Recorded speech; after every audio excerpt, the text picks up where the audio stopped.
பெங்களூர்லேருந்து ஊருக்கு வந்தால் ஒரே வேலையாக தான் இருக்கும் தோட்டத்தில். போன வாரம் பேஞ்ச மழையில் பார்த்தீங்கன்னா தென்னை மரத்தை சுற்றி இருந்த ரவுண்ட் எல்லாமே அழிஞ்சிருந்துச்சு. அது எல்லாமே எடுத்து கட்டிட்டு தண்ணி எடுத்து விடலான்னு சொல்லிட்டு தான் இன்றைக்கி காலைல தோட்டம் போயிருந்தோம். நாங்கள் ஒரு துண்டு ஃபுல்லாக பார்த்தீங்கன்னா தென்னை மரம் வச்சுருக்கோம். அம்மா தென்னை மரம் வச்சதுலேருந்தே பார்த்தீங்கன்னா தென்னை மரத்துக்கு எந்த உரமே பார்த்தீங்கன்னா வைக்கல. அதனால தென்னை மரம் காப்புக்கு வர்றதுக்கு கொஞ்சம் லேட் ஆகிற மாதிரி இருக்குது. அதுக்காக தி கொக்கோ பிரதர்ஸ்ட் இருந்து பார்த்தீங்கன்னா நான் 2 மருந்து வாங்கியிருந்தேன்.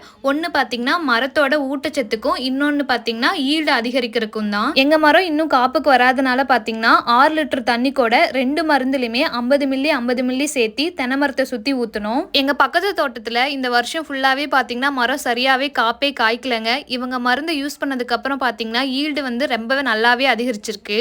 இவங்க தேங்காய் எக்ஸ்போர்ட் பிசினஸ்ல பாத்தீங்கன்னா 30 வருஷமா இருக்காங்க. தென்னை மரத்துக்கு இவங்களோட மருந்து யூஸ் பண்ணும்போது வேற எந்த மருந்துமே யூஸ் பண்ண தேவையில்லைங்க. இவங்க கான்டாக்ட் நம்பர் நான் ஸ்கிரீன்ல தந்திருக்கேங்க. உங்களுக்கு எந்த டவுட் இருந்தாலும் அவங்கள கான்டாக்ட் பண்ணி நீங்க கேட்டுக்கலாம்.